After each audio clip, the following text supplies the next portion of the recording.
Hello everyone. हम लोग एक ऐसे टॉपिक को देखने वाले हैं that is delimitation exercise. Delimitation exercise, इसमें हम लोग कॉन्सेप्ट्स को देखेंगे, कमीशन को देखेंगे, दैट इज डीलिमिटेशन कमीशन को देखेंगे कैसे फॉर्म होता है। ओके, एंड इसका स्ट्रक्चर क्या है, इस कमीशन का स्ट्रक्चर क्या है, फंक्शनिंग क्या है, कौन से आर्टिकल्स से इसको पावर आता है। ओके, कॉन्सेप्ट्स को पूरा का पूरा समझेंगे, what is delimitation all about, and then कुछ इश्यूज है उसको देखेंगे। Hi, let's start the topic. My name is Sarovar Hussain और हम लोग आज डीलिमिटेशन के ऊपर को कवर करने वाले हैं। ओके, वेरी इंपॉर्टेंट टॉपिक, आए दिन न्यूज़ में रहता है ये टॉपिक आजकल, खास करके 2026 वाज सच ईयर के जो बहुत न्यूज़ में था। इन 2024 और 5 2024 में भी डिलिमिटेशन न्यूज़ में था। यस, 2024 में पीवाईक्यू में पूछा गया था बिकॉज कि 2023 में नारी शक्ति वंदन अधिनियम लाया गया था। ओके, 106 कॉन्स्टिट्यूशनल अमेंडमेंट एक्ट, और उस साल यूपीएससी ने इस चीज़ को पूछा था। सो यूपीएससी डिलिमिटेशन को मल्टीपल टाइम्स पूछ चुकी है, both on the both on the concept side and also on the this factual side. Okay, तो हम लोग दोनों चीज़ को कवर करने की कोशिश करेंगे। Okay, let's start the delimitation. Delimitation है क्या? ओके, सो हम लोग पहले व्हाट से डील करते हैं। What is delimitation all about? Okay, so as the name suggest, it is delimitation. Delimitation, दो अलग वर्ड को देखिए। डी का मतलब कि किसी चीज़ का ना होना, किसी चीज़ को तोड़ना, ब्रेक करना, ठीक है, उस चीज़ का है। एंड लिमिटेशन, किसी चीज़ के ऊपर लिमिट था, उसको आपने ब्रेक किया है। तो कौन से लिमिटेशन की बात हो रही है, किस लिमिटेशन को तोड़ने की बात हो जाती है डिलिमिटेशन में? अगर आप देखोगे, so it is about breaking के सीट कितने हैं पार्लियामेंट में, लोकसभा में। लोकसभा में कितनी सीट्स होती है, स्पेसिफिकली लोकसभा, क्योंकि राज्यसभा में सीट्स कैसे होगी वो फिक्स होता है और उसको चेंज करने का तरीका अलग होता है। डिलिमिटेशन डील्स विद लोकसभा में जो सीट्स है वो कितना होगा। ओके, और पॉलिटिकल बाउंड्री होती है जिसको हम लोग कॉन्स्टिट्यूएंसी कहते हैं। ओके, पॉलिटिकल बाउंड्री होती है जिसको हम लोग कॉन्स्टिट्यूएंसी कहते हैं। ठीक है, हर कॉन्स्टिट्यूएंसी की अपनी बाउंड्री होती है। तो एक लेट्स सपोज कि ये एक स्टेट है, okay, this is Karnataka, let's suppose, ठीक है। तो दिस कर्नाटका इस तरीके से डिवाइड किया जाता है ताकि हर एक कॉन्स्टिट्यूएंसी 1 2 3 4 5 6 सब में इक्वल पॉपुलेशन रिप्रेजेंट रहे। तो हर एक कॉन्स्टिट्यूएंसी को एक पर्सन रिप्रेजेंट करते हैं, एमएलए या एमपी, ठीक है, डिपेंडिंग ऑन कि कौन सी कॉन्स्टिट्यूएंसी की बात हो रही है। इलेक्शन अगर पार्लियामेंट का एमपीज का है तो एमपी की कॉन्स्टिट्यूएंसी अलग होती है। अगर एमएलए की लड़ाई हो रही है, दैट इज एमएलए की के लिए फाइट हो रहा है, ठीक है, तो जो कॉन्स्टिट्यूएंसी होगी उनकी होगी। तो जो भी कॉन्स्टिट्यूएंसी, हर कॉन्स्टिट्यूएंसी से एक मेंबर इलेक्ट होकर के आते हैं। सो कॉन्स्टिट्यूशन ऐसा बोला है कि हर कॉन्स्टिट्यूएंसी से कि जो वोटर को, जो एक एमपी, हर कॉन्स्टिट्यूएंसी को एक एमपी रिप्रेजेंट कर रहे हैं, ओके, तो वोटर का पॉपुलेशन जो है वो सेम होना चाहिए। एंड और क्या हम लोग लिमिट करने की कोशिश कर रहे हैं, सीट्स को लिमिट करने की कोशिश कर रहे हैं। This is delimitation. It is about what? So अगर हम लोग डीलिमिटेशन की बात करें, इट इज अबाउट कि कितने सीट्स जो हैं उसकी ज़रूरत है हर स्टेट को, ठीक है, और हर स्टेट में जो बाउंड्री है, दैट इज कॉन्स्टिट्यूएंसी है, उसके बाउंड्री में क्या चेंज आने चाहिए। This is what delimitation is all about. Okay, ये है डिलिमिटेशन। ओके, एक और मैंडेट होता है डिलिमिटेशन, जब कमीशन हम लोग पढ़ेंगे तो ये रिजर्वेशन को भी डील कर रहा होता है। ओके, सो इन तीन चीज़ों का कॉन्स्टिट्यूशनल मैंडेट क्या है, कहाँ से आता है, ये सारी चीज़ों को हम लोग देखेंगे। This is delimitation. ओके, तो हम लोग कुछ कुछ आर्टिकल्स को कॉन्स्टिट्यूशन के देखना पड़ेगा। ओके, कुछ आर्टिकल्स को कॉन्स्टिट्यूशन के देखना पड़ेगा। अगर हम लोग बात करते हैं, लेट्स सपोज कि हम लोग पहली बात करते हैं article 81 of the constitution. Article 81 of the constitution deals with क्या? It deals with, first thing it deals with के ये बताता है कि मैक्सिमम नंबर ऑफ सीट्स क्या हो सकता है लोकसभा में, ठीक है। सो अभी अगर आप देखोगे तो वो कहता है कि less than 530 seats should be from states, okay, और ये जो है यूनियन टेरिटरी से लेस देन और इक्वल टू 20 सीट्स आने चाहिए। That is in no case 550 से ज़्यादा नहीं हो सकता है। सीट्स जो है लोकसभा में 550 से ज़्यादा नहीं हो सकता है। पहले क्या था, अर्लियर ये 552 था। ओके, 552 था। उसके बाद 104th कॉन्स्टिट्यूशनल अमेंडमेंट एक्ट लाया गया। इस 552 को आप ब्रेक करोगे ना, तो जो अभी वाला 550 है वो था प्लस 2 और था। ये दो अब नहीं है, क्योंकि अब तो 550 मैक्सिमम हो सकता है। तो कौन से दो नहीं है? तो पहले कॉन्स्टिट्यूशन में प्रोविजन था एंग्लो इंडियन के, दो एंग्लो इंडियन के लोकसभा में नॉमिनेशन का, ठीक है। प्रेसिडेंट जो है लोकसभा में 2 एंग्लो इंडियन को नॉमिनेट करते थे। वाई? बिकॉज उनकी पॉपुलेशन कम है एंड इस तरीके से डिस्ट्रीब्यूटेड है पूरे कंट्री में कि वो एक किसी कॉन्स्टिट्यूएंसी से जीत के शायद नहीं आ पाएंगे, because of the system that we follow. Okay, because of the first past the system, हम लोग जो सिस्टम फॉलो करते हैं that is first past the post system. इस सिस्टम को हम लोग फॉलो करते हैं तो उसमें नहीं आ सकते थे, देयरफॉर पहले ये चीज़ था। But then 104th constitutional amendment act से इस चीज़ को एबॉलिश कर दिया गया और अब ये 2 सीट जो नॉमिनेशन से आते थे वो अब नहीं आता। दैट इज टोटल अभी कितने हैं? टोटल 550 सीट्स हैं। ओके, सो आर्टिकल 81 का पहला बात तो ये बोलता है कि मैक्सिमम नंबर ऑफ सीट्स कितना हो सकता है पार्लियामेंट में। ओके, ये चीज़ है। ओके ओके, ठीक है, जस्ट अ सेकेंड। ओके, ठीक है। और क्या बात करता है आर्टिकल 81? ठीक है, तो फर्स्ट चीज़ तो ये बात करता है, हम लोग 81 की बात करें। 81 का पहला चीज़ ये बोलता है कि मैक्सिमम स्ट्रेंथ ऑफ लोकसभा क्या हो सकती है। ठीक है, और 81 क्या बोलता है? ये कहता है कि हर एक स्टेट को आपको कुछ सीट देना है लोकसभा में, हर एक स्टेट को कुछ सीट मिलेगा। तो seat to state in Lok Sabha, वो कहता है कि हर एक स्टेट को सीट मिलेगा लोकसभा में, बिल्कुल मिलेगा। वो कहता है कि ये जो सीट है to the state in the Lok Sabha divided by the population of that state करो।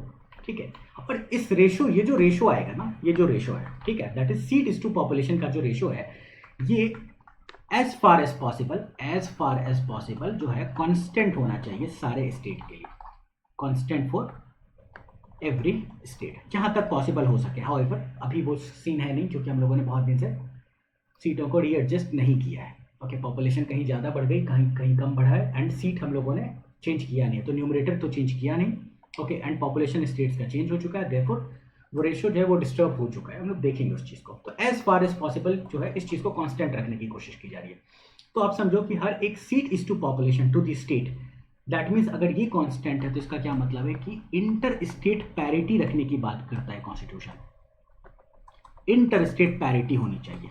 ठीक है, आर्टिकल 81 में ही कहता है कि ठीक है, ये तो क्या हो गया कि अगर हम लोग टोटल कंट्री की बात करें, ठीक है, टोटल कंट्री की, pardon the kind of drawing I am making, ठीक है, तो डिफरेंट स्टेट्स हैं। ठीक है, यहाँ पे आपको बिहार देखने को मिल जाएगा, यहाँ पे आपको पूरा यूपी देखने को मिल जाएगा एंड ऑल। तो हर स्टेट को कितनी सीट मिलेगी? तो लेट्स सपोज कि बिहार को 40 सीट्स मिला हुआ है, ठीक है, एंड जो यूपी है उसको 70 to 80 कुछ सीट मिला हुआ है, लेट्स सपोज कि उसको 80 सीट्स मिले हुए हैं कुछ। ठीक है, so it is decided on the basis of what, कि इनको कितना सीट मिलेगा डिवाइडेड बाय द पॉपुलेशन का रेशो कांस्टेंट होना चाहिए। जब ये कांस्टेंट है दैट मीन्स इंटर स्टेट की पैरिटी है। ठीक है, इंटर स्टेट की पैरिटी है। एक और चीज आर्टिकल 81 कहता है कि अब आप एक स्टेट के अंदर घुस जाओ, ठीक है, तो हर स्टेट को डिफरेंट कॉन्स्टिट्यूएंसी पॉलिटिकल बाउंड्रीज में बांटा जाता है। ठीक है, तो बोला जाता है कि हर एक कॉन्स्टिट्यूएंसी को जो सीट मिलेगा, सीट टू कॉन्स्टिट्यूएंसी, एक सीट मिलता है हर कॉन्स्टिट्यूएंसी को, ठीक है, divided by the population of constituency. ये भी जो एज फार एज पॉसिबल जो है ये भी कांस्टेंट होना चाहिए। तो first thing was telling about inter state parity, कि हर स्टेट को कितना सीट मिलेगा ये डिपेंड करेगा कि उसके पास पॉपुलेशन कितनी है। ठीक है, और ये रेशो कांस्टेंट होना चाहिए, पॉपुलेशन के प्रोपोर्शन में ही सीट मिलेगा। तो अगर लेट्स सपोज कि बिहार की पॉपुलेशन 10 करोड़ है, ठीक है, लेट्स सपोज हम लोग कहते हैं कि बिहार का पॉपुलेशन 10 करोड़ है, बिहार का पॉपुलेशन 10 करोड़ है और इनको 40 सीट्स दिए गए, और एक स्टेट है यूपी जिसकी पॉपुलेशन 20 करोड़ है, तो इनको कितना देना पड़ेगा? 80 देना पड़ेगा। अगर पॉपुलेशन डबल है तो सीट जो है वो भी डबल होगा। ये रेशो कांस्टेंट होना चाहिए, that is 40 divided by 10 crore should be equal to 80 divided by 20 crore. That is what, 80 divided by 20 crore कितना है? 40 डिवाइडेड बाय 10 करोड़। ये रेशो कांस्टेंट है। ठीक है, दैट मीन्स हर स्टेट को उतना ही सीट मिला है जितना उनके पास पॉपुलेशन है, उसी रेशो में मिला है। तो फर्स्ट थिंग बस क्या चीज को डील कर रहा था? इंटर स्टेट पैरिटी को डील कर रहा था। सेकंड चीज जो है, हर एक कॉन्स्टिट्यूएंसी में जो सीट होगी, दैट इज एक सीट होगी, वो इक्वल पॉपुलेशन को रिप्रेजेंट करना चाहिए। ये भी seat is to population within a constituency, ये भी कांस्टेंट होना चाहिए। सो जो सेकंड थिंग है, it talks about intra state. Intra state मतलब विद इन अ स्टेट भी पैरिटी होनी चाहिए। कॉन्स्टिट्यूशन इंश्योर्स कि पॉपुलेशन के साथ जो पैरिटी है, वो स्टेट को जितना सीट मिला है तो हर स्टेट को सेम सीट मिलना चाहिए, ठीक है, depend on the population. Okay, साथ में विद इन अ स्टेट आप अंदर चले आओगे तो हर कॉन्स्टिट्यूएंसी को भी कितना पॉपुलेशन रिप्रेजेंट कर रहा है वो सेम होना चाहिए। This two thing comes from what, comes from a principle. ये दोनों चीज क्यों फॉलो किया जा रहा है? बिकॉज एक प्रिंसिपल है that says 1 person 1 vote 1 value, ठीक है। इस चीज को इंश्योर करने के लिए कि एक पर्सन के पास एक वोट है और उसकी वोट की वैल्यू जो है ना वो दूसरे स्टेट के पर्सन की भी वैल्यू के बराबर होनी चाहिए, ठीक है। विद इन अ, आप इसमें चले आओगे, अगर आप विद इन अ कॉन्स्टिट्यूएंसी चले आओगे तो वहां भी विद इन अ कॉन्स्टिट्यूएंसी, एक ही कॉन्स्टिट्यूएंसी में मैं भी हूं और आप भी हैं, एक ही कॉन्स्टिट्यूएंसी में, तो मेरा जो 1 पर्सन, मेरे पास भी एक ही वोट है, आपके पास भी एक ही वोट है, और मेरे वोट की वैल्यू भी आपकी वोट की वैल्यू बराबर होनी चाहिए। ओके, तो अगर दो कॉन्स्टिट्यूएंसी है, आप एक कॉन्स्टिट्यूएंसी के हो, मैं एक कॉन्स्टिट्यूएंसी का हूँ, ठीक है, डिफरेंट कॉन्स्टिट्यूएंसी 1 कॉन्स्टिट्यूएंसी 2, मेरे भी वोट की वैल्यू जो है, मेरे वोट की value should be equal to आपके वोट की वैल्यू। वोट की value 1 is equal to vote की value person 1 is equal to vote value of person 2। ये बराबर होना चाहिए कॉन्स्टिट्यूएंसी के भी लेवल पर। Okay, which follows from what, 1 person 1 vote 1 value। okay, so article 81 इन चीज़ों से बात करता है, वो maximum strength of the Lok Sabha बताता है। वो कहता है कि हर स्टेट को जितनी सीट देनी चाहिए, देना है, वो in proportion to its population देना है, सच डैट कि सीट इज टू पॉपुलेशन का रेशियो हर स्टेट के लिए कांस्टेंट हो, हर स्टेट को जो सीट मिले वो उनके पॉपुलेशन के आधार पर मिले। Second thing, with in a state अगर आप चले आते हो, इंट्रा स्टेट चले आते हो, तो हर कॉन्स्टिट्यूएंसी को जितनी सीट मिलने हैं, एक ही सीट मिलना है, वो एक सीट उतना ही पॉपुलेशन को रिप्रेजेंट करे जितना दूसरी कॉन्स्टिट्यूएंसी में एक सीट एक पॉपुलेशन को रिप्रेजेंट कर रहा है, ठीक है। तो लेट्स सपोज कि एक कॉन्स्टिट्यूएंसी बनाई गई 50,000 पीपल की, ठीक है, एक स्टेट के अंदर एक कॉन्स्टिट्यूएंसी है, दूसरी कॉन्स्टिट्यूएंसी उसी स्टेट में जो है वो भी कितने पॉपुलेशन को रिप्रेजेंट करना चाहिए, 50,000 को। तो अगर एक एमएलए 50,000 पॉपुलेशन को रिप्रेजेंट कर रहा है तो सेकंड एमएलए भी 50,000 ही पीपल को रिप्रेजेंट करे, ओके, ताकि सबके वोट की वैल्यू, सबकी वैल्यू जो है वो बराबर हो सके। ओके, और अगर स्टेट में भी हम लोगों ने बात कर ली कि इंटर स्टेट पैरिटी होगी। दिस इज व्हाट जो है आपको ये डील करता है। ओके, आर्टिकल 81 डील करता है। उसके बाद आर्टिकल 81 जो है एक चीज कहता है कि ये जो आप कह रहे हो, ठीक है, ये जो आर्टिकल 81 ने बात किया था, आर्टिकल 81 ने जो बात किया था कि seat to state divided by population of that state, ठीक है, इसकी रेशियो जो है बराबर होनी चाहिए। तो ये कौन से पॉपुलेशन की बात होगी? 81 एक और चीज कहता है कि हर एक कॉन्स्टिट्यूएंसी को जो सीट मिला है, सीट टू कॉन्स्टिट्यूएंसी, ठीक है, एक ही सीट मिलता है, divided by population represented by that constituency का, से जो भी जीत के आएंगे, पॉपुलेशन ऑफ कॉन्स्टिट्यूएंसी, ये दोनों के बारे में बात की गई। तो यहाँ जो पॉपुलेशन है, सीट इज टू पॉपुलेशन वाला, जो ये पॉपुलेशन क्या होना चाहिए, ये पॉपुलेशन कहाँ से आना चाहिए। ओके, तो आर्टिकल 81 ही कहता है कि ये जो पॉपुलेशन का फिगर है, कहीं से तो आप पॉपुलेशन का डेटा निकालोगे। जैसे मैंने बोला कि 10 करोड़ बिहार की पॉपुलेशन है और उसको 40 सीट्स दिए गए, ठीक है। अब ये जो है, ये कौन से सेंसस की बात हो रही है, कहाँ से पता चला कि 10 करोड़ पॉपुलेशन को ही लेना है? This is about the last preceding census.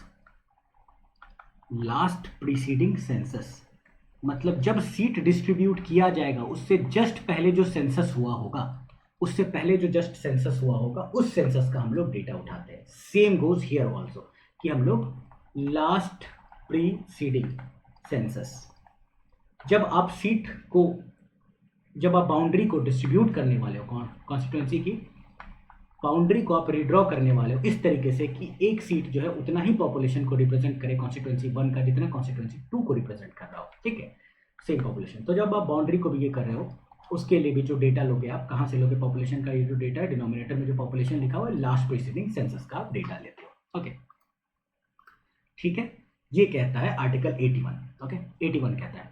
However 81 ये भी कहता है, आर्टिकल 81 कहता है कि जो हम लोग सीट टू स्टेट की बात कर रहे थे, सीट टू दी स्टेट्स, कितना सीट किसी स्टेट को दिया गया है, विच डिपेंड्स ऑन कि उनका पॉपुलेशन क्या है, ठीक है। तो इसमें जो पॉपुलेशन का जो डेटा उठाया जाएगा, ये फ्रीज किया गया है, ठीक है, ये फ्रीज किया गया 1971 सेंसस का ही डेटा यूज करना है। यूज 1971 सेंसस डेटा कब तक, ऐसा तो नहीं कि आजीवन 1971 का ही सेंसस के डेटा को यूज करेंगे। सो इसको फ्रीज किया गया था पहले 2001 तक के लिए, ठीक है, 2001 तक के लिए फ्रीज किया गया था through the 42nd constitutional amendment act of 1976, ठीक है। 42nd कॉन्स्टिट्यूशनल अमेंडमेंट एक्ट आया और उसने बोला कि 2001 के बाद जो सेंसस आएगा ना, उसका जो डेटा होगा उसके बेसिस पे फिर पॉपुलेशन को चेंज किया जाएगा। बट 1971 के बाद आप सोचो 81 का सेंसस हुआ, 91 का सेंसस हुआ, तो इस दोनों सेंसस को इग्नोर कर रहा है। 2001 में एक सेंसस होना था, हुआ भी, इसका फिर डेटा आएगा, इस डेटा से पॉपुलेशन का फिगर आएगा हर स्टेट का, तब आप इस पॉपुलेशन ऑफ एवरी स्टेट को आप यहाँ पे फीड करोगे और तब देखोगे कि कितनी सीट की जरूरत पड़ेगी। इसको फ्रीज कर दिया गया 2001 तक। जैसे ही हम लोग 2001 में पहुंचे, देखा गया कि फिर इसको जो है फिर से इसको ये कर दिया गया, फिर से फ्रीज कर दिया गया। फिर आता है 84th कॉन्स्टिट्यूशनल अमेंडमेंट एक्ट। ये कहता है कि this freeze of seat till 2001, इसको हम लोग एक्सटेंड कर रहे हैं कि फ्रीज ऑफ सीट जो है यही यूज किया जाएगा, 1971 का ही डेटा यूज किया जाएगा टिल फर्स्ट सेंसस। जैसे यहाँ पे टिल फर्स्ट सेंसस आफ्टर 2001 था, तो यहाँ पे बोला गया टिल फर्स्ट सेंसस आफ्टर 2026। 2026 के बाद जो पहला सेंसस आएगा उसका जो डेटा होगा पॉपुलेशन ऑफ हर स्टेट का, उसको हम लोग यूज करेंगे। 84 से इसको रोका गया। तो अभी का स्टेटस अगर आप देखोगे तो सीट की बात कर रहे हैं हम लोग, बस बाउंड्री विड्रॉल की बात नहीं कर रहे, पॉलिटिकल कॉन्स्टिट्यूंसी वाला नहीं बात कर रहे हम लोग। इंटर स्टेट पैरिटी वाली जो बात थी, एक स्टेट को दूसरे स्टेट के कंपैरिजन में कितना सीट मिलना था, स्टेट को सीट डिवाइडेड बाय स्टेट का पॉपुलेशन, वो वाला जो था, ठीक है, कि बिहार को टोटल कितनी सीट मिली है 40 सीट, लेट्स सपोज यूपी को कितना मिला हुआ, कुछ 70-80 सीट्स है। ये फ्रीज कर दिया गया, कब तक, टिल 2026 के बाद एक सेंसस होगा, इस सेंसस का फिर डेटा आएगा, इस डेटा को यूज किया जाएगा, ठीक है। तो ये चीज फ्रीज है। ये आर्टिकल 81 कहता है कॉन्स्टिट्यूशन का, ओके। अगर हम लोग आर्टिकल 82 से डील करते हैं, बहुत ही इंपॉर्टेंट है आर्टिकल 82 कहता है, ठीक है। अगर हम लोग आर्टिकल 82 की बात करते हैं तो 82 जो है रीएडजस्टमेंट आफ्टर ईच सेंसस की बात करता है, ठीक है, सेम चीज वो जो कहता है। Article 82 is very important. Article 82 कहता है कि आफ्टर एवरी सेंसस दो आपको रीएडजस्ट करना पड़ेगा। क्या रीएडजस्ट करना पड़ेगा हर सेंसस के बाद, तो her after every new census आपको कुछ चीज रीएडजस्ट करना पड़ेगा। क्या करना पड़ेगा, तो इसने बोला कि seat given, total seat given to state in Lok Sabha, ये चीज को आपको रीएडजस्ट करना पड़ेगा, और आपको बाउंड्री को रीएडजस्ट करना पड़ेगा। क्यों दोनों करना पड़ेगा, क्योंकि आर्टिकल 81 क्या कह रहा था, आप देखो कि total seat of the state to the population of the state, एक स्टेट का दूसरे स्टेट के बराबर होना चाहिए, इसमें भी पैरिटी होनी चाहिए, इंटर स्टेट पैरिटी होनी चाहिए। और विद इन अ स्टेट अगर आप चले आते हो तो बाउंड्री को, कॉन्स्टिट्यूएंसी की बाउंड्री को, political boundary that is constituency, उसकी बाउंड्री को इस तरीके से काटो तोड़ो, इस तरीके से करो कि हर एक कॉन्स्टिट्यूएंसी इक्वल पॉपुलेशन को रिप्रेजेंट कर रहा हो, हर एक कॉन्स्टिट्यूएंसी इक्वल पॉपुलेशन को रिप्रेजेंट कर रहा है। लेट्स सपोज कि ये बिहार है, ठीक है, और जो north east of the Bihar है, ठीक है, नॉर्थ ईस्ट ऑफ ये वाला जो पार्ट है, यहाँ पे पॉपुलेशन बहुत तेजी से बढ़ते हुए दिखा है। तो यहाँ पे एक एमएलए 10 लाख पॉपुलेशन को रिप्रेजेंट कर रहा है, और साउथ वेस्टर्न बिहार है, यहाँ पे पॉपुलेशन जो है वो एक एमएलए जो है वो 5 लाख को ही रिप्रेजेंट कर रहा है। तो इस तरीके से तोड़ो, इस तरीके से बाउंड्री को रीड्रॉ किया जाए कि जो 7.5 लाख मिले हो, क्योंकि आपको इक्वली जो है हर एक कॉन्स्टिट्यूएंसी जो है इक्वल वोटर्स को रिप्रेजेंट करना चाहिए, ओके। तो सेकंड भी मैंडेट था आर्टिकल 81 से ही, फर्स्ट मैंडेट था कि हर एक स्टेट वाली पैरिटी होनी चाहिए। इस दोनों पैरिटी को आर्टिकल 82 कहता है कि कैसे आप रीएडजस्ट करोगे, तो आफ्टर एवरी सेंसस आप इसको रीएडजस्ट करोगे, टोटल सीट कितने दिए जाने हर स्टेट को, और बाउंड्री के रीएडजस्टमेंट को जो है आपको रीएडजस्ट करना पड़ेगा आफ्टर एवरी सेंसस। बट क्या आफ्टर एवरी सेंसस किया गया है, वो चीज़ हम लोग देखेंगे, ओके। सो क्या आफ्टर एवरी सेंसस किया गया है या नहीं किया गया, ये चीज़ हम लोग देखेंगे, ओके। सो ये है। और आर्टिकल 82 क्या कहता है, आर्टिकल 82 आपको और क्या कहता है, अगर आप देखोगे तो आर्टिकल 82 और आपको कहता है कि interstate parity readjustment of the seat की बात करता है, बाउंड्री रीएडजस्टमेंट की बात करता है, और सीट रीएडजस्टमेंट की बात करता है आफ्टर एवरी सेंसस। और कहता है कि इस काम को करने के लिए आपको एक कमीशन बनाना पड़ेगा। एक कमीशन बनाना पड़ेगा जो सीट को डिस्ट्रीब्यूट करेगी आफ्टर एवरी सेंसस और बाउंड्री की लाइन खींचेगी ताकि हर एक constituency equal number of voters को रिप्रेजेंट कर रहा हो। इन दोनों काम के लिए एक कमीशन को बनाना पड़ेगा और इसी को हम लोग कहते हैं डिलिमिटेशन कमीशन। बट आर्टिकल 82 कहता है this commission is to be set up, जिसको हम लोगों ने नाम दे दिया delimitation commission. This commission is to be set up through an act of the parliament by law. जब भी वर्ड यूज होगा पार्लियामेंट बाय लॉ तो कैसा होगा वो, that is by simple majority. ठीक है, तो एक simple majority that is 50% of present and voting से एक कमीशन बना दी जाएगी जिसको हम लोग डिलिमिटेशन कमीशन बना देंगे। वो एक एक्ट के थ्रू बनेगा, दैट इज एक स्टैट्यूटरी बॉडी होगा। ये ये कमीशन जो है आपको जो है इसके पास फिर फंक्शन होगा, काम होगा इनका कि नए सेंसस का डेटा उठाए और seat is to population of the state को डिसाइड करे, seat of the constituency to the population of the constituency को एडजस्ट करे। ये काम फिर उस कमीशन का होगा। ये आर्टिकल 82 कहता है। प्रोवाइडेड, आर्टिकल 82 एक बात कहता है, प्रोवाइडेड क्योंकि ये एक कॉन्स्टिट्यूशनल मैंडेट था आर्टिकल 82 से कि जो है हर सेंसस के बाद आपको सीट्स रीएडजस्ट करने पड़ेंगे और बाउंड्रीज को रीएडजस्ट करना पड़ेगा। बट उस चीज के ऊपर फ्रीज लगाया गया था, तो अगर फ्रीज लगाया गया तो आर्टिकल 82 को अमेंड करना पड़ा। तो 82 को अमेंड करके बोला गया कि फ्रॉम द 84th, पहले तो 42nd से किया गया था, ठीक है, कि 2001 तक सीट में फ्रीज कर दिया जाए। सीट फ्रीज कैसे सीट फ्रीज होगा, फ्रॉम द 1971 के डेटा के हिसाब से जितनी सीट्स दी गई थी सबको उतना ही कांस्टेंट रहेगा। एक्चुअली में 1971 के डेटा के बेसिस पे 1973 में डिलिमिटेशन कमीशन बनाया गया, इसने सीट्स हर एक स्टेट को एलोकेट कर दिया। अब इस सीट को आपको फ्रीज रखना पड़ेगा। 84th में सेम चीज को बोला गया कि फर्स्ट सेंसस आफ्टर 2026 तक सीट्स को फ्रीज रखा जाएगा, सेम सीट्स 1971 वाला ही यूज किया जाएगा डेटा, जिसके बेसिस पे 1973 का डिलिमिटेशन कमीशन बना था, उन्होंने सीट्स एलोकेट कर दिए थे, यही सीट्स यूज किया जाएगा। ये चीज आर्टिकल 81 में भी बोला गया था। ओके, साथ में ये चीज बोला प्रोवाइडेड, क्योंकि आर्टिकल 82 का एक मैंडेट तो सीट रीएडजस्टमेंट का था, तो सीट वाले में ये चीज बोल दिया गया, ये दो चीज। ठीक है, तो अभी क्या स्टेटस है, 84th को हम लोग देख रहे हैं ओनली। ठीक है, ये इवोल्यूशन के लिए मैंने 42nd भी बताया, बट अभी का स्टेटस क्या है, फर्स्ट सेंसस आफ्टर 2026 तक सीट्स फ्रीज है। ठीक है, और वो सीट्स कहां से आया था, 1971 के डेटा से आया था, जिसको 1973 के डिलिमिटेशन कमीशन ने बताया कि कितनी सीट होनी चाहिए। अगर दूसरा मैंडेट क्या है कि बाउंड्री को भी रीएडजस्ट करना पड़ेगा, कॉन्स्टिट्यूएंसी का रीएडजस्टमेंट, इंट्रा स्टेट पैरिटी के लिए, सीट तो इंटर स्टेट पैरिटी के लिए था, बाउंड्री जो है आपको इंट्रा स्टेट पैरिटी के लिए, विद इन अ स्टेट उतना ही हर कॉन्स्टिट्यूएंसी का पॉपुलेशन सेम हो, उसके लिए जो बाउंड्री रीएडजस्टमेंट है, तो ये जो है आपको आता है, ये आता है 87th constitutional amendment act of 2003 है आई गेस। ठीक है, जो भी 87th कॉन्स्टिट्यूशनल अमेंडमेंट एक्ट से बोला गया कि बाउंड्री जो है वो बाउंड्री किस तरीके से ड्रॉ किया जाएगा। तो वो जो बाउंड्री के लिए जो रीएडजस्टमेंट था, आप याद करो मैंने क्या बोला था, that is seat to constituency, एक ही सीट दिया जाता है, divided by population of the constituency की बात कर रहे थे ना हम लोग, पॉपुलेशन ऑफ कॉन्स्टिट्यूएंसी की बात कर रहे थे। पॉपुलेशन ऑफ द कॉन्स्टिट्यूएंसी कहां से उठाएंगे, सीट इज टू पॉपुलेशन वाले में हम लोगों ने पॉपुलेशन का डेटा उठाया था, 1971 का data, but when it comes to boundary readjustment, तो उसके लिए जो कॉन्स्टिट्यूएंसी की बाउंड्री पॉपुलेशन उठाई जाएगी वो है 2001 के सेंसस के डेटा। तो 2001 के सेंसस ने कुछ डेटा दिया, इसके बेसिस पे शायद 2003 के आसपास में डिलिमिटेशन कमीशन बना। इस डिलिमिटेशन कमीशन ने बाउंड्री को रीड्रॉ किया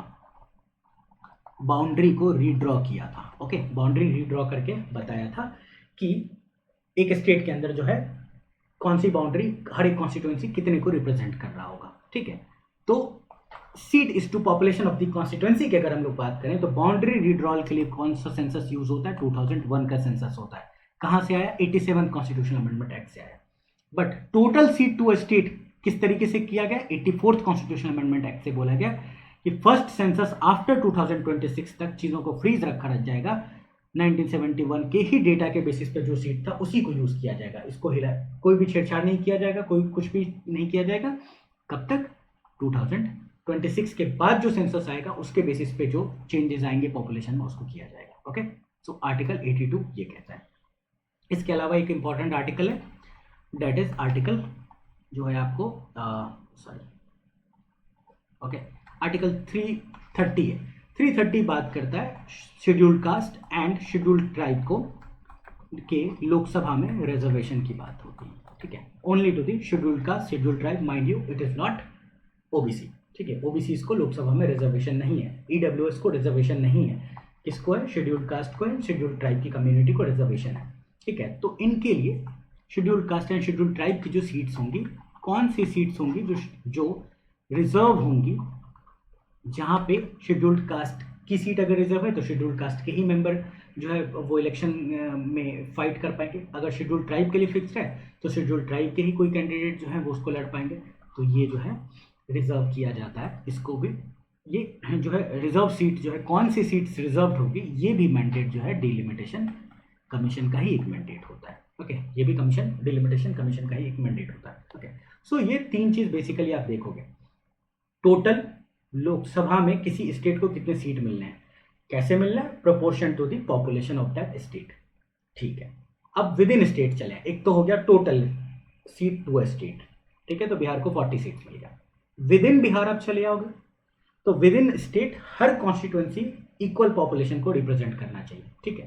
तो एक वोटर सॉरी एक एमएलए इक्वल या फिर एक एमपी इक्वल वोटर्स को रिप्रेजेंट करे, ओके। तो पॉपुलेशन सेम होनी चाहिए कॉन्स्टिट्यूएंसी की, वो दूसरा मैंडेट था।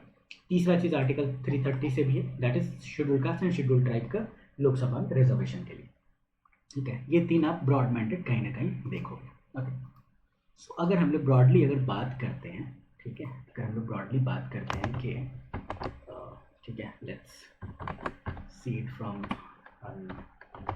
नोट से भी एक बार देख लेते हैं कि कुछ जो है हम लोग हैं छोड़ा, ठीक है। This is about the commission, उसको हम लोग लास्ट में पढ़ेंगे कमीशन का क्या है, okay. Article 81 composition of the Lok Sabha sets the numerical limit, 530 से ज़्यादा स्टेट से नहीं हो सकते, 20 से ज़्यादा नहीं हो सकते, लेस देन इक्वल टू 550 होना चाहिए।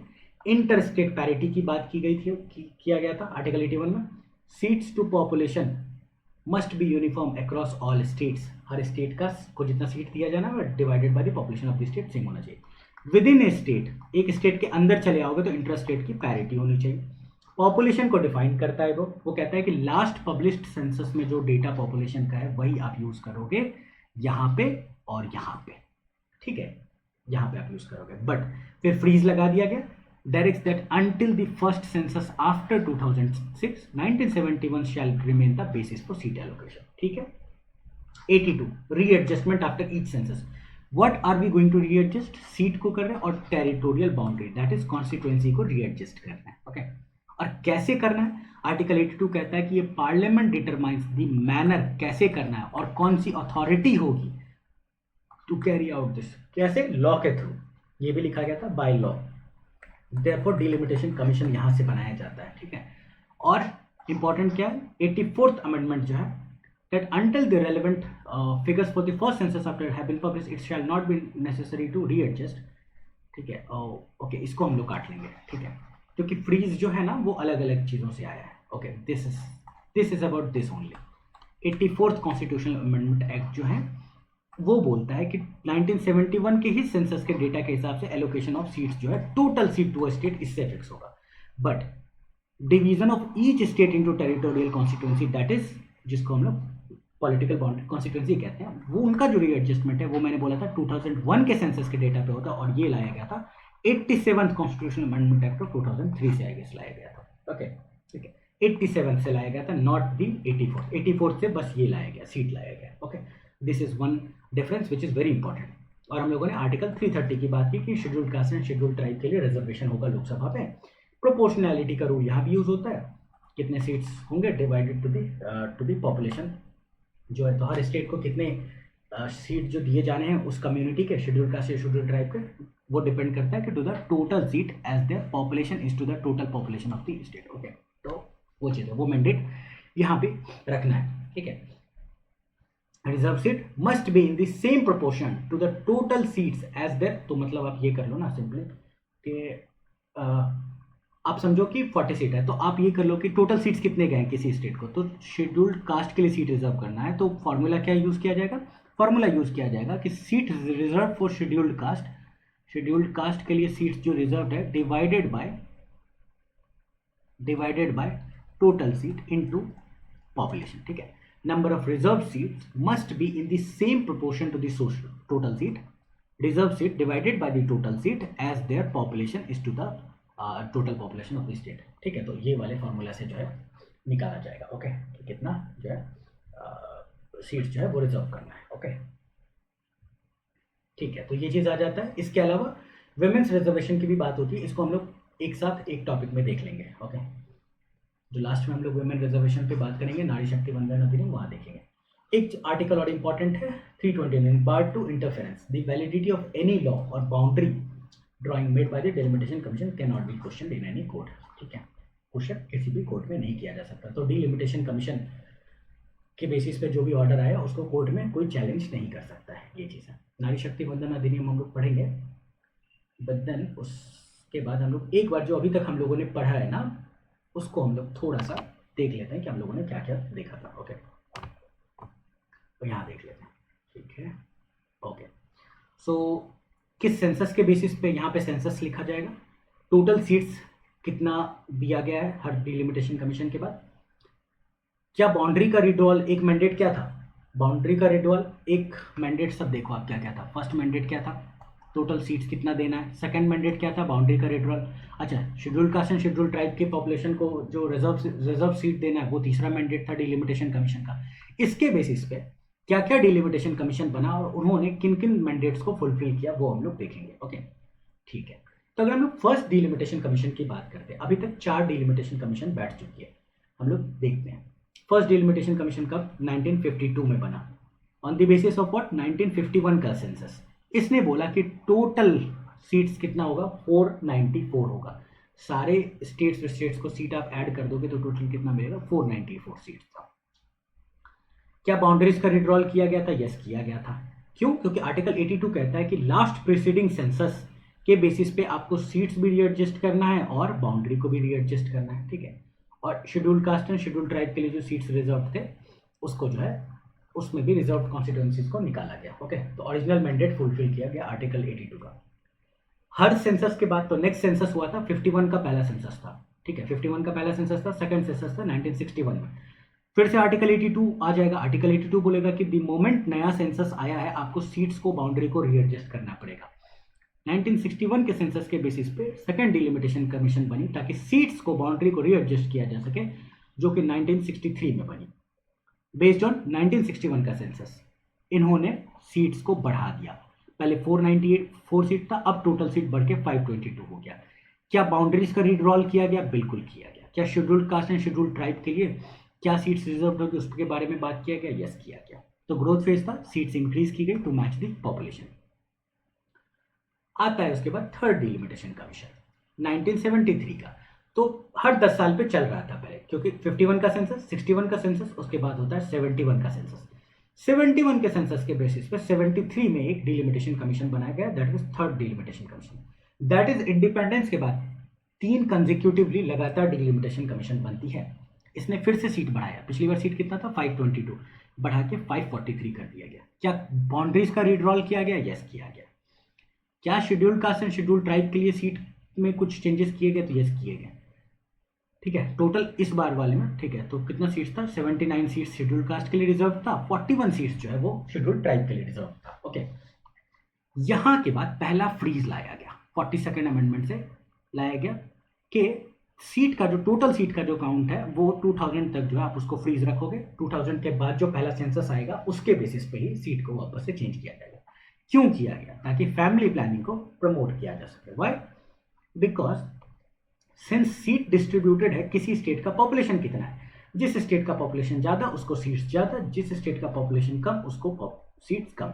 Now south India was doing family planning, अच्छा काम कर रहे थे, फैमिली प्लानिंग का काम कर रहे थे, बट देन इनका पॉपुलेशन अगर घटता है, तो इनकी सीट घट जाएगी। So they are doing a good thing, positive thing कर रहे हैं, बट उनको जो रिजल्ट मिल रहा है वो एक नेगेटिव काइंड ऑफ है कि उनको नंबर ऑफ सीट्स उनकी घट जाएगी, रिलेटिवली घट जाएगी। नॉर्थ इंडिया में पॉपुलेशन बढ़ रहा था, देयरफॉर इनको सीट्स भी बढ़ रहा है, ठीक है।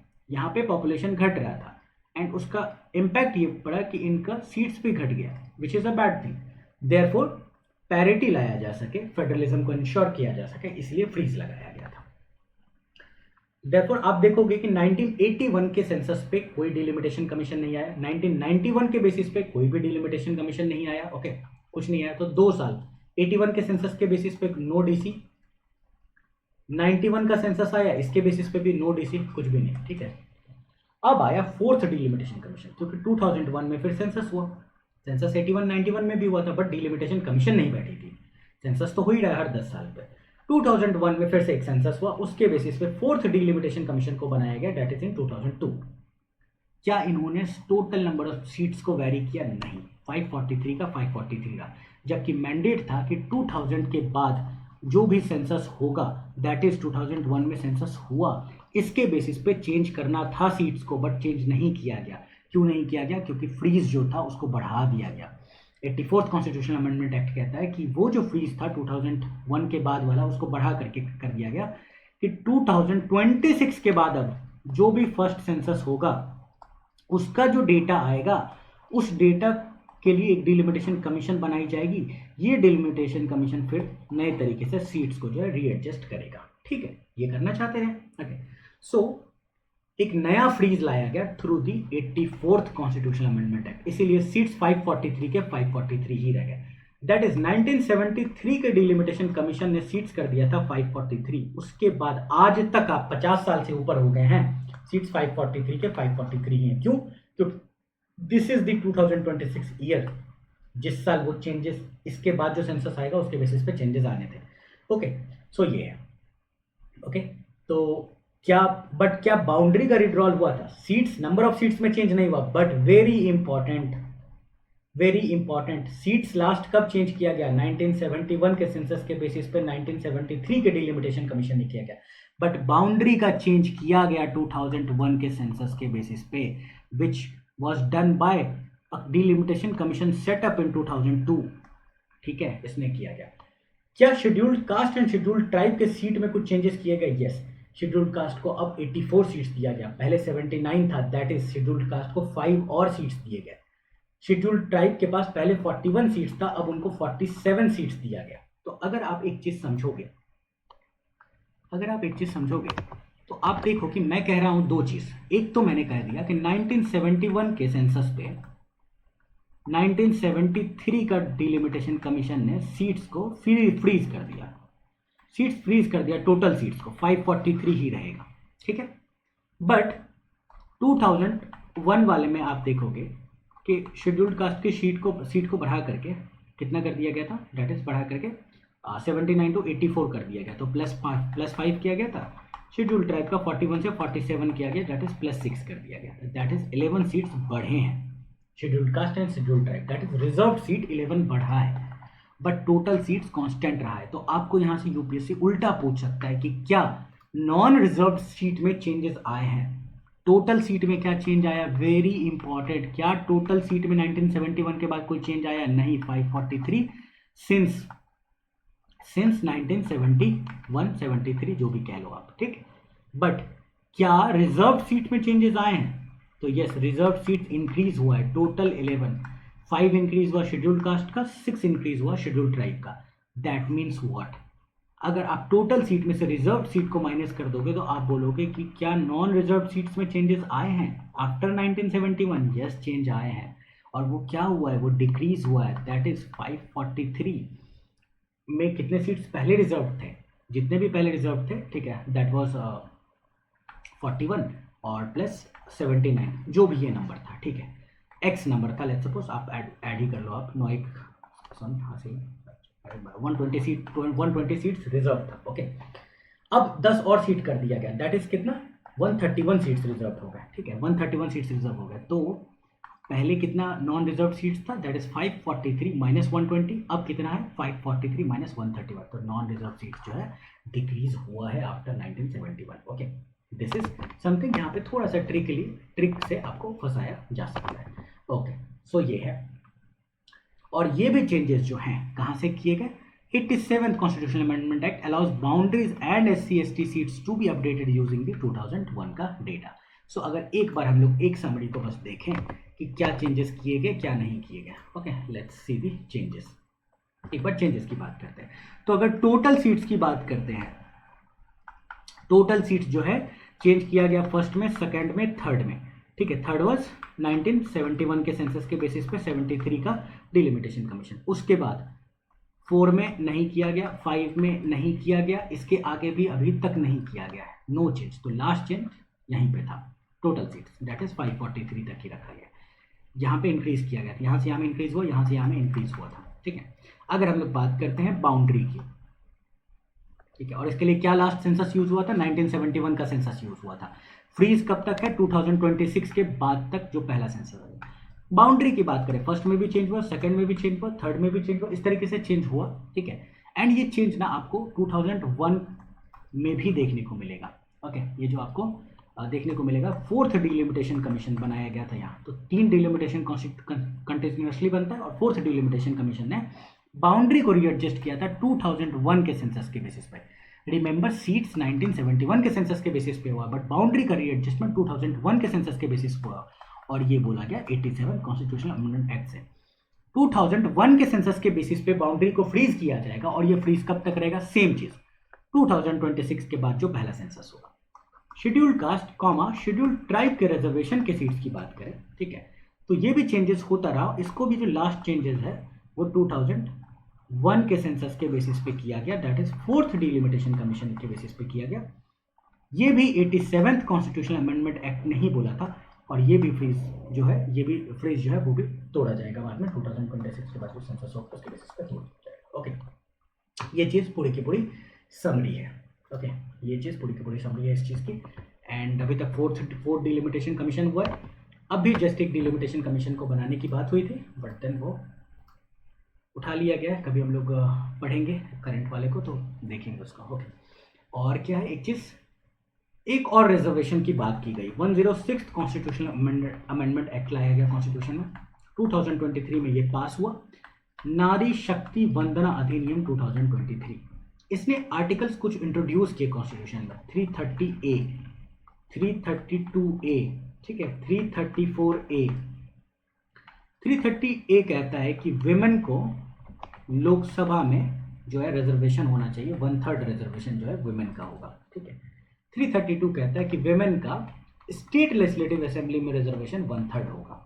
334A कहता है कि ये इफेक्टिव कब से होगा, तो ये कह रहा था कि जब भी ये एक्ट नारी शक्ति वंदन अधिनियम जब भी इन्फोर्स किया जाएगा, इन्फोर्स करने के लिए गैजेट में डालना पड़ता है, एक्ट बन चुका है बट देन उसके बाद गैजेट में उसके रूल्स आते हैं एंड देन वो इन्फोर्स होता है। इन्फोर्स जब भी किया जाएगा उसके बाद जो सेंसस होगा, उस सेंसस का कुछ डेटा आएगा, उस डेटा के बेसिस पे जो है सीट्स जो है बांटे जाएंगे एंड देन रिजर्वेशन का प्रोविजन फॉर वुमेन चालू कराया जाएगा। अब ये दो चीज पे कंटेंजेंट था, एक तो कि इन्फोर्स हो पहले तो एक्ट, सेकंड चीज उसके बाद जो सेंसस होगा उसका जो डेटा मिलेगा उसके बेसिस पे रिजर्वेशन फॉर वुमेन चालू किया जाएगा। इसी चीज को अभी 131 कॉन्स्टिट्यूशनल अमेंडमेंट बिल ला करके इसको चेंज करने की कोशिश की जा रही थी। बोला जा रहा था कि हम लोग वेट नहीं करेंगे नए सेंसस का आफ्टर द इन्फोर्समेंट, और उसका डेटा है उसका वेट नहीं करेंगे, हम लोग 2011 के ही सेंसस के डेटा को यूज कर देंगे। बट देन ये बिल पास नहीं हुई बिकॉज स्पेशल मेजोरिटी 2 में 50% ऑफ द टोटल स्ट्रेंथ तो मिल चुका था, बिकॉज ये तो ऑब्वियसली मिलेगा अदरवाइज गवर्नमेंट फॉल हो जाएगी, but 2/3 of present and voting में नहीं मिल पाया था, देयरफॉर ये बिल पास नहीं हो पाया, ओके। तो ये चीज़ है, नारी शक्ति वंदना अधिनियम है ये, okay, providing 1/3 reservation to women in Lok Sabha, state legislative assembly, इसके अलावा दिल्ली लेजिस्लेटिव असेंबली, इसके अलावा Puducherry and JNK, not Ladakh, जहाँ जहाँ पे असेंबली है वहाँ पे विमेन को रिजर्वेशन दिया गया था। ये सब तो 106 से ही लाया गया था चेंजेस, लोकसभा में, स्टेट लेजिस्लेटिव असेंबली में, दिल्ली लेजिस्लेटिव असेंबली में। पुडुचेरी और JNK में जो चेंजेस लाया गया ना वो 106 से नहीं लाया गया था। जो इनके लिए एक्ट है ना, UT का एक्ट है, JNK रीऑर्गेनाइजेशन एक्ट है, पुडुचेरी का अपना UT रीऑर्गेनाइजेशन एक्ट है, तो इसमें चेंज ला करके प्रोवाइड किया गया कि इन दोनों में भी 1/3 रिजर्वेशन विमेन का होगा। बट अगर हम लोग लोकसभा, स्टेट लेजिस्लेटिव असेंबली और दिल्ली लेजिस्लेटिव असेंबली की बात करें तो 106 से लाया गया था। इंपॉर्टेंट डिस्टिंक्शन है, इंपॉर्टेंट है, याद रखना। दैट मीन्स व्हाट कि किसी भी अपर हाउस में नहीं होगा, किसी भी अपर हाउस में जो है वो नहीं मिलेगा आपको जो है रिजर्वेशन, ओके, किसी भी अपर हाउस में नहीं मिलेगा। और अगर हम टोटल रिजर्वेशन की बात करें तो किसको किसको प्रोवाइडेड है, SC ST को, कहाँ से, 330 से और 332 से। 330 कहता है कि लोकसभा में schedule caste and schedule tribe का रिजर्वेशन। 332 कहता है कि स्टेट के लेजिस्लेटिव असेंबली लोअर हाउस में schedule caste and schedule tribe का रिजर्वेशन। और किसको रिजर्वेशन दिया गया? विमेन को, through 330A that is Lok Sabha में, और 332A that is state legislative assembly में। ये सारे का सारा चीज है। Okay, so this is all about delimitation commission. इसके अलावा बहुत एक छोटा सा चीज that is only we are going to read के जो डिलिमिटेशन कमीशन है एज अ बॉडी को हम लोग बात करते हैं। ओके, डिलिमिटेशन जो है एज अ बॉडी की बात करते हैं हम लोग। तो ये कैसी बॉडी है? आर्टिकल 82 ने बोला था कि पार्लियामेंट एक लॉ के थ्रू एक बॉडी बनाएगी और पार्लियामेंट ही मैनर भी प्रोवाइड करेगी, किस तरीके से सीट्स और बाउंड्री का रीएडजस्टमेंट होना है और किस बॉडी के थ्रू होना है, वो पार्लियामेंट बाय लॉ बनाएगी। पार्लियामेंट बाय लॉ आर्टिकल 82 से मैंडेटेड है, बाय लॉ एक बॉडी क्रिएट करती है, उसको हम लोग डिलिमिटेशन कमीशन कहते हैं। Therefore it is a statutory body. Mind you 82 ने पार्लियामेंट को पावर दिया है कि आप एक बॉडी बनाओ, बट वो बॉडी लॉ के थ्रू बननी चाहिए। सिंस एक बॉडी लॉ के थ्रू बनी है, कॉन्स्टिट्यूशन में डायरेक्टली डिलिमिटेशन कमीशन का कोई जिक्र नहीं है, देयरफॉर वो एक स्टैट्यूटरी बॉडी है। ओके, कौन कौन सा बन चुका है आज तक? 52, 62, 72, 2002, 4 बने अभी तक। Works in coordination with election commission of India. काम नॉट अ परमानेंट बॉडी, हर बार फॉर्म करना पड़ता है, हर बार एक एक्ट के थ्रू फॉर्म करना पड़ता है। पीरियोडिक है काम, redrawing of boundary, fixing seat number, identifying reserve seat. Structure very important. Core members 3 member है जिनके पास वोटिंग का पावर है। एक चेयरपर्सन होंगे हु इज रिटायर्ड और सर्विंग जज of the supreme court, chief election commissioner और an election commissioner nominated by them, ठीक है। और एक जिस स्टेट की सीट को देखा जा रहा है, इस स्टेट को कितना सीट मिलना चाहिए, या फिर इस स्टेट की बाउंड्री हर कॉन्स्टिट्यूएंसी की क्या होनी चाहिए, तो उसके लिए एक स्टेट इलेक्शन कमिश्नर, क्योंकि वो स्टेट के इलेक्शन कमिश्नर है तो उनके पास ज़्यादा डेटा है। ओके, वो ग्राउंड रियलिटी को ज़्यादा समझते हैं, तो थर्ड मेंबर ये है। और इन तीनों के पास जो है वोटिंग पावर है, ठीक है। तो एक न्यूट्रल पर्सन है जो कि वो जुडिशरी से आते हैं। एक आप देखोगे तो कहीं ना कहीं जो है एक यूनियन की तरफ से है, ठीक है, not exactly because election commission is an independent body, and then एक स्टेट का भी रिप्रेजेंटेशन। इसके अलावा 10 नॉन वोटिंग मेंबर है जो कि एसोसिएट मेंबर है। कौन है वो 10? जिस स्टेट की सीट या बाउंड्री की बात चल रही है वहां से 5 MB को उठा लीजिए, जिस स्टेट के सीट या बाउंड्री की बात हो रही है वहां के 5 MLAs को उठा लिया जाए, बट इनके पास वोटिंग का पावर नहीं होता है। Rest all things we have studied. Okay, so yes, this was all about delimitation commission, very important for this year. Okay, and yes, let's wind up. I hope आपको मज़ा आया होगा। Comment कीजिए, बताइए कि आपको कैसा लगा टॉपिक समझने में।